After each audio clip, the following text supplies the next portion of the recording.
Welcome to GrowTime, where we talk about business, marketing, and technology so you can grow from average Joe to CEO. Today we're going to talk about how to determine an ROI for digital marketing. Everybody wants to market their business, but not everybody wants to lose money. A lot of business owners that I speak to say, we tried digital marketing, we tried SEO, we tried Google AdWords, we tried social media, but we failed and we got burnt. If you don't understand how to get an ROI, you probably won't be able to get an ROI. So how do you determine how to get an ROI? This is a very sore subject with business owners, and I'm here to explain it to you. Number one, you need to understand your business goals. If you want to make as much money as possible, that's not a goal, that's a hope, that's a dream, maybe it's a wish, but it's certainly not a goal. You need to be very specific and you need to limit yourself and say, I want to make X amount of dollars and I'm willing to invest X amount of dollars if I can know that it makes me X amount of dollars.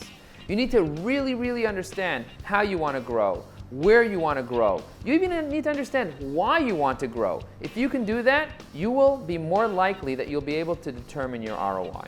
Number two, you need to have the right tracking tools in place. If you don't have landing pages set up, if you're just sending people to your homepage, if you don't have the right analytics software, if you don't have call tracking enabled on your website, you're never going to be able to know what your ROI is. There are people that have businesses that are doing tens of millions of dollars in revenue, and they just have no idea where their customers are coming from and where their most profitable business is.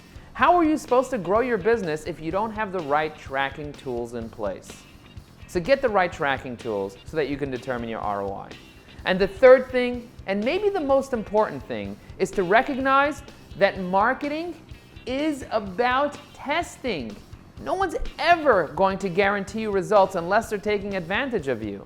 The reality is you have to put something out there in order to know what your ROI should be. Once you're comfortable knowing that it costs you X to buy a customer, you have to invest X in order to see if it'll buy you a customer. If an average customer spends $5,000 with you, you need to be able to afford to spend maybe $1,000 or $500 to get that customer. If you don't spend a few $1,000s on a strategy and understand that it's testing and figure out what you learned from that so that you can actually make it more effective next time, you're never going to be successful. And you're never going to be able to determine your ROI. We'll see you next week so we can teach you how to grow from average Joe to CEO.